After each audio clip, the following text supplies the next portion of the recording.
আসবে। মনে হচ্ছে এটা বসন্তের পুরনো জমি, ওর কাছে জেনে আসা যায় না? আরে ধুর, ও এখন কি বলবে? ওর কি আর বলার আছে? চলো কেষ্টদাকে জিজ্ঞেস করে আসি। কেষ্টদার কাছে গ্রামের সব কিছুর খবর থাকে।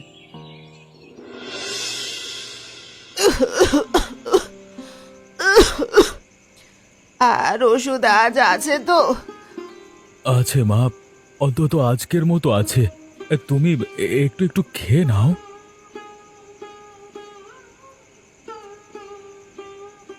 মা, একটা কথা ছিল। আজকে ওই দোকানটা দেখলাম আমাদের ওই জমিতে। সবাই ভাবছে সেটা করেছে অজানা কেউ, কিন্তু কিন্তু কি বাবা, মনে পড়ে বন্যার পর রঘুদা যে ঋণ দিয়েছিল, তারপর তা মেটাতে গিয়ে সুদের জালে আটকা পড়লি। এক টুকরো জমিও রইলো না হাতে আর। এখন ওসব দেখে কি হবে বল? চুপ করে থাকতে হয় মা। আমাদের গ্রামের এটাই নিয়ম। কথা বললে আরো বিপদ, প্রতিবাদ করলে দিনমজুরির কাজটাও চলে যাবে যে। এই গ্রামের সত্যি কথা বলার দণ্ড হচ্ছে ভুকা পেটে মরা। চুপ থাকতে শেখাই এই গ্রামের নিয়ম রে বাবা।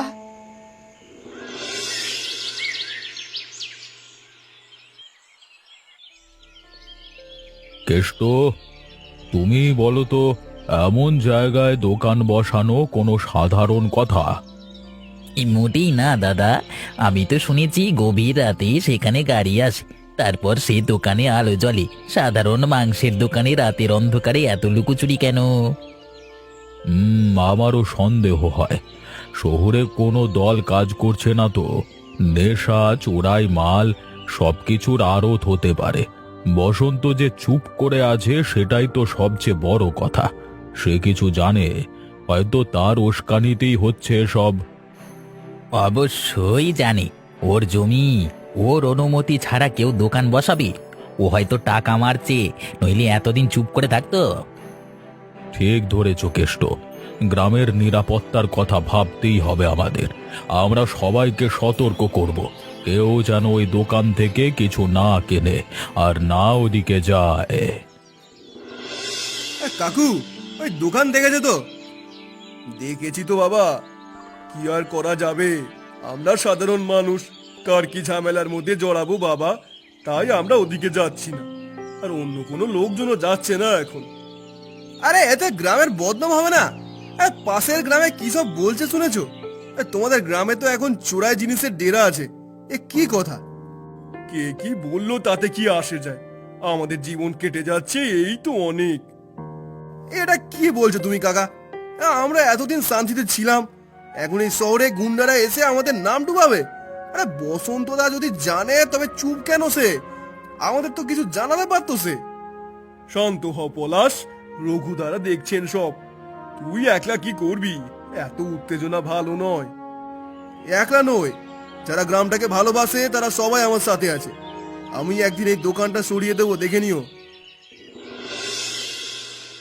কাল রাতে জুমা এসেছিল, ওকে কিছু বলেছিস? না মা, ও বাচ্চা মেয়ে, ওকে কি বলবো? বাচ্চারা সব দেখে আর সব বোঝেও। ওর চোখ মুখ দেখে মনে হচ্ছে কিছু একটা বুঝেছে। তুই যা করেছিস সেটা সঠিক, কিন্তু সময় এসে গেছে ওকে বলবার। সবাই জিজ্ঞেস করে, কেষ্টদা, রঘুদা, এমনকি পলাশও। আমি শুধু মাথা নাড়ি, মনে হয় আমিই দোষী। তুই দোষী নোস বাবা। তুই সেই গ্রামের হারানো মূল্যবোধ এখনো ধরে রেখেছিস, যা আজকাল মানুষ ভুলে যাচ্ছে। তোর মতো মানুষ আজকাল আর কোথায় পাওয়া যায়? কিন্তু মা, যদি কেউ বিশ্বাস না করে আমাকে, যদি আরো অপমান করে, এমনিতে তো রোজ কত অপমানিত হতে হয়। সত্যি কখনো চাপা থাকে না বাবা। তুই শুধু বলবি, যারা আসলে এই গ্রামের ভালো চায় তারা বুঝবে, বিশ্বাস করবে। এখন যা, দোকানটার দিকে একবার দেখে আয়, সব ঠিক আছে তো? মালতী, শুনেছিস শুনেছিস তো নতুন দোকানের কথা? কি শুনবো আর, গ্রামের লোকেদের কথাই শুনি। সবাই বলে রাতে সেখানে মোটর সাইকেলের আওয়াজ শোনা যায়। কি হয় কে জানে। সত্যি তোমরা আর কিছু জানো না? আসলে গুজবটা এমন ছড়িয়েছে যে কদিন ধরে শুধু ওই কথাই হচ্ছে চারিদিকে। উৎসাহ তো আর চেপে রাখা যাচ্ছে না। আরো শুনেছি বটে, দোকানের মাংসগুলো নাকি ঠিক না। মানে শহর থেকে নাকি নিম্নমানের মাংস আনা হয়, আর পাচার যাওয়ার আগে আমাদের গ্রামে লুকিয়ে রাখা হয়। ও মা, তাহলে তো বিপদ। আমাদের তো ছেলে মেয়েরা ওদিকে যায় কি না, যদি তারা কোনো রকমের বিপদে পড়ে। যাবে কেন?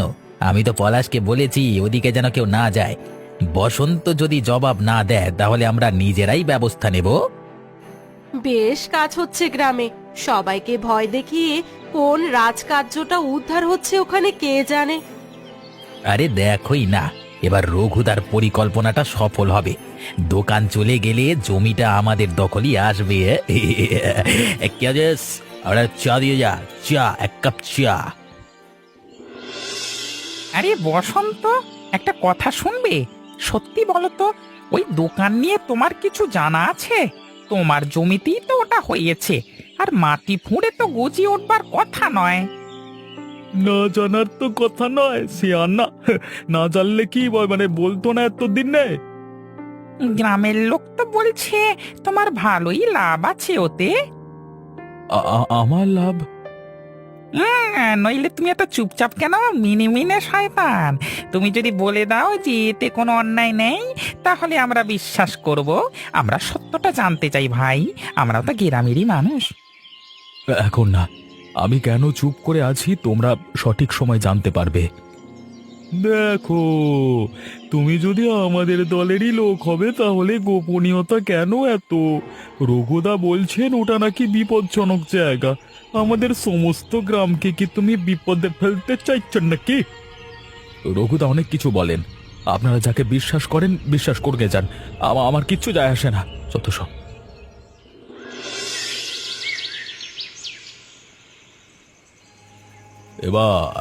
এবার দেখাবো ওই দুর্বৃত্তদের গ্রাম আমাদের আর ওই মাঠও আমাদের। কেউ এসে গোপনে কারবার চালাতে এখানে পারবে না। ঠিক কথা কাকা, আজ রাতেই সব শেষ করব। আমি নিজে হাতে ভেঙে দেবো সবকিছু। কিন্তু দাদা, আমরা কি ঠিক করছি? থানায় খবর দিলে হতো না? থানায় গেলে সব শেষ হয়ে যাবে। তারা ওই শয়তানদের থেকে টাকা খেয়ে আমাদের ছুঁড়ে ফেলে দেবে, ঠিক আছে? আমরা নিজেরাই নিজেদের সমস্যার সমাধান করব, কোথাও যাওয়ার দরকার নেই। গ্রাম পঞ্চায়েত এখন আমারই। কিন্তু বসন্ত দাদাকে যদি একবার জানানো যেত। আরে বসন্ত দা সবাই শুধু বসন্ত দা। সে যদি নির্দোষ হয় তবে চুপ কেন সে? হ্যাঁ, কেন কিছু বললো না আজও? এই চুপ বলে তো সন্দেহ আরো বাড়ে নাকি? হ্যাঁ, নির্দোষ মানুষের চুপ থাকবার কি দরকার? সে নিশ্চয়ই ভয় পাচ্ছে। ভয় পাবে না কেন? হয়তো সে ভাগ নেয়। আজকে আমরা জানবো সত্যিটা। যদি সত্যি ভেতরে বন্দুক থাকে বা সত্যি কোনো গুন্ডার দল থাকে। ভয় পাচ্ছ কেন? দেখছো না আমরা সংখ্যায় অনেক বেশি। কে আমাদের রুখবে? আরে দেখো, আমি সবার সামনে থাকবো, তোমরা আমার পেছনে থেকো। চলো।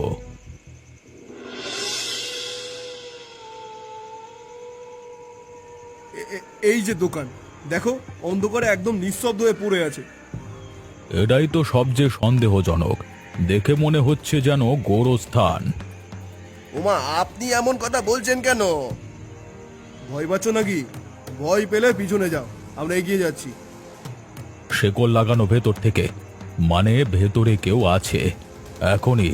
এখনই পলাশ, শেকলটা খোল। ঠিক আছে কাকা। শেকল খোলবার দরকার নেই রঘুদা, দরজা তালা বন্ধ না, সুতরাং তোমাদের কষ্ট করে ভাঙতে হবে না। ভেতরে কে? বসন্ত? হ্যাঁ, আমি। বসন্ত দা, তুমি এখানে এই রাতে একা? আমারই তো জায়গা পলাশ, আমারই তো সব দায়িত্ব। দেখেছো সবাই ধরা পড়েছে বেটা। সে স্বীকার করলো তাহলে এটা তার দোকান, সেখানে লুকিয়ে ছিল। লুকিয়ে না রঘুদা, পাহারা দিচ্ছিলাম, এই দোকানের পাহারা। আর তোমাদের কাছ থেকে যাতে কিছু করতে না পারো। আমাদের কাছ থেকে মানে? তোমরা যদি আগে অন্ধ হয়ে কিছু ক্ষতি করে ফেলো তাহলে ক্ষতি হবে কার? যাদের জন্য এই দোকান তাদেরই। তুমি না বলেছিলে পলাশ, গ্রামের গরিব মানুষের জন্য কিছু করতে চাও? এই দোকান তো তাদের জন্যই। মিথ্যে মিথ্যে বলছে। ধরো ওকে, ধরো। আর ও আমাদের বোকা বানাচ্ছে। কে বোকা রঘুদা? যে সত্যিটা শোনবার আগেই আমাকে শাস্তি দিতে চায়, নাকি যে সত্যিটা বলবার জন্য তোমাদের এত লোকের মুখোমুখি দাঁড়িয়ে আছে? যদি তোমার কিছু বলার থাকে এখনই বলো, আমরা শুনছি। ধন্যবাদ জ্যাঠা, আমি বলবো, কিন্তু শুধু তোমরা না, পুরো গ্রাম যেন শোনে। সবাইকে ডাকো, যারা এসেছে, যারা বাড়িতে অপেক্ষা করছে, সবাইকে আসতে বলো। আজকে রাতেই সব শেষ করি। ঠিক কথা, সবাইকে ডাকো। আজ রাতেই সব কথা শেষ হওয়ার দরকার।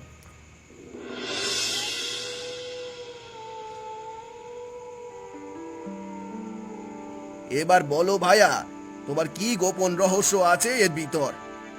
তোমরা যেসব গল্প ছড়িয়েছ, রাতের গাড়ি, সন্দেহজনক লোক, সব মিথ্যে। দোকান বন্ধ হলে গরিব মানুষ সস্তায় মাংস পাবে কোথায়? শহরে দোকান দিলে দাম বাড়তো, এখানে মাঠের মাঝে কেউ বাড়তি লাভ নিতে পারবে না। সেই জন্য আমি দোকান বানিয়েছি, আর দোকানটা ঠিকঠাক করতে একটু সময় লাগছিল, সেজন্যই তোমাদের থেকে লুকিয়ে রেখেছি। কিন্তু হঠাৎ করে মাংসের দোকান করতে ইচ্ছে হলো কেন তোমার? আমার মায়ের শেষ ইচ্ছে ছিল, গ্রামে যে এত দিনমজুর আছে, তারা গরিব মানুষ বেচারারা এক টুকরো মাংসের জন্য অপেক্ষা করে মরে, ভালো খেতে পায় না তারা। তারা যেন সহজে সস্তায় ভালো জিনিসটা পায়, সেই জন্যই তো এই দোকান করেছিলাম। বাবা বাবা বাহ, কেমন নাটক বানালে বসন্ত!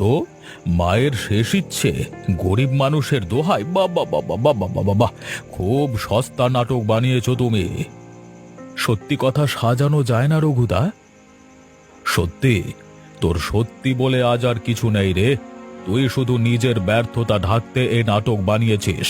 সবাই দেখো, শয়তান আজ সমাজ সেবক সাজছে। হ্যাঁ, কিন্তু রঘুদা, ও তো বললে ওর মায়ের ইচ্ছা। মায়ের ইচ্ছে? নাটক! এই জমি আমার দখলে আসবার কথা ছিল। এ দোকান না থাকলে এই মাঠে আমার গুদাম হতো, ট্রাক আসতো, চাকরি হতো, সবার উন্নতি হতো গ্রামের। এই গরিব কেরানিগুলোর ভবিষ্যৎ তুই নষ্ট করলি। আমাকে আমার প্রাপ্য টাকা না দেওয়ার জন্য। এটা তোর ছলচাতুরি। ভবিষ্যৎ? গ্রামের মানুষের ভবিষ্যৎ কি শুধু আপনার দখলে নাকি? দখল? এটা উন্নতি? তোর মতো হাবা গোবা গরিব চাষার এতটুকু বুদ্ধি নেই বুঝবার। আমি ঋণ দিয়েছিলাম তোকে, সাহায্য করেছিলাম, আর আজকে তুই আমার পরিকল্পনায় বাধা হয়ে দাঁড়িয়ে গেলি এই মাংসের দোকানের ভান করে। নীতি আদর্শ সবকিছু কি বিসর্জন দিচ্ছে নাকি? কেষ্ট, তুই এখন নৈতিকতা শেখাবি? তোকে কি আমি আমার পরিকল্পনা বুঝিয়ে বলিনি? তুই রাজি হোসনি, কারণ তোর হিংসে তোর গলা চেপে ধরছিল। আমার সেই অসময়ের অসহায়তার সুযোগ নিয়ে আপনি আমার সবকিছু গ্রাস করেছিলেন। সেই শিক্ষাটা দেওয়ার জন্যই আপনাকে আমি এ দোকান গোপন করে গ্রামবাসীর সামনে সবকিছু সত্যি প্রকাশ করতে চেয়েছিলাম। আমি অন্তত আর কোনো কথা বলতে চাই না বসন্ত। আমি এখন বুঝতে পারছি যে আমি একজন অত্যন্ত খারাপ মানুষ। এই রঘুদার দলে পড়ে আমি অনেক খারাপ কাজ করে ফেলেছি। না, তুমিও শুধু ভয়ে আটকা পড়েছিলে আমার মতোই, কিন্তু শেষ পর্যন্ত আমি ভয় ঝেড়ে ফেলেছি। কিন্তু জমিটা আইনত আমার এখনো, তাই আমার দখলেই থাকবে।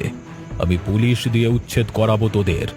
কেষ্ট, আমার তোকে দরকার নেই। আইন? আপনি আইনের কথা বলছেন? আপনি আমাদের মিথ্যে বলেছেন এতদিন। আপনি আমাদের ব্যবহার করেছিলেন। গ্রামের উন্নতির ভাবনা দেখিয়ে আপনি শুধু নিজের পকেট ভরতে চেয়েছিলেন।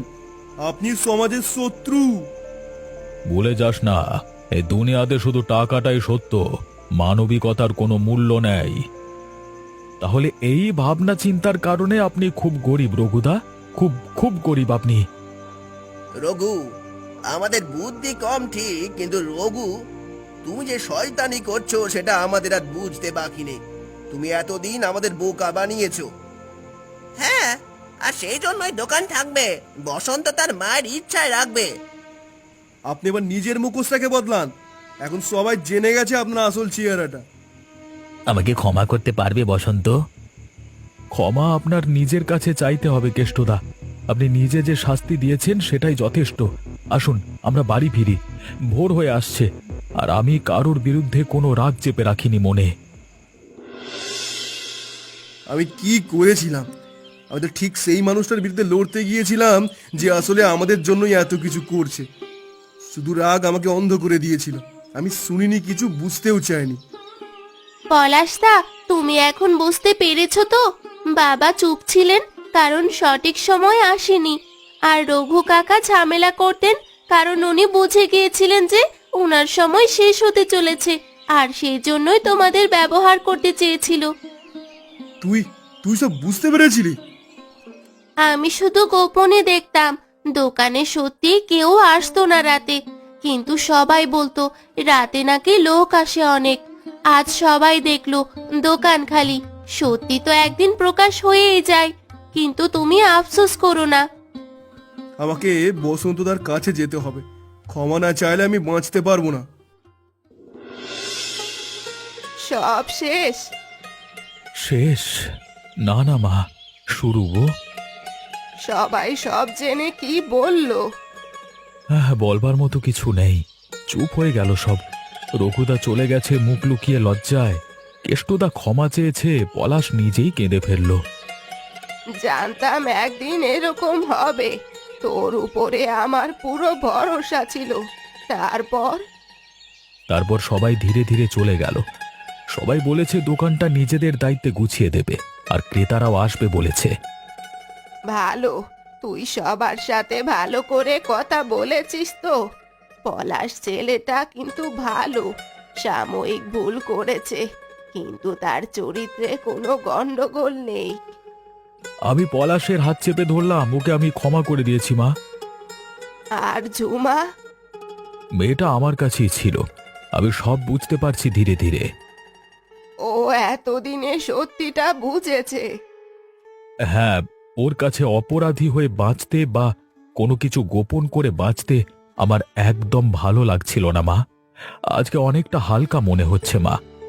এক কাজ করব, দোকান থেকে আজকে একটু ভালো মাংস আনবো, রান্না করব ভালো করে। না বাবা, ওটা গরিব মানুষের জন্যই রাখ। আমরা যা খাই তাই যথেষ্ট। তোর হাতের ডাল আলু রান্নায় আমার শেষ ভোজ হবে। মা, এমন বলো না। শোন, শেষ কথাগুলো শোন। তুই আজ একা যুদ্ধ জিতলি না। সত্যের যুদ্ধ কখনো একা জেতা যায় না। আজ সময় এসেছিল, সবাই তোর পাশে ছিল। তাদের কথা যেন কোনোদিনও ভুলে যাস না তুই। অনেক বাধা বিপত্তি আসবে, কিন্তু তোকে শান্ত থাকতে হবে। সেটাই তো আসল ধৈর্য। বাবার কথা বড্ড মনে পড়ে। তোর বাবার কথা মনে আছে এখনো? সে বলতো সত্যের জন্য লড়াই করলে একদিন জেতা যায়। আজ তাই হলো। আমি ভয় পেয়েছিলাম মা, লোকেরা যদি বিশ্বাসই না করে। বিশ্বাস করবে না কেন? তবে এবার মেয়ের জীবনটা একটু ভালো করে গুছিয়ে দে। আমার একটা শেষ অনুরোধ আছে। বলো মা। ঝুমাকে লেখাপড়া শিখাবি, ওর মধ্যে সেই শক্তি আছে।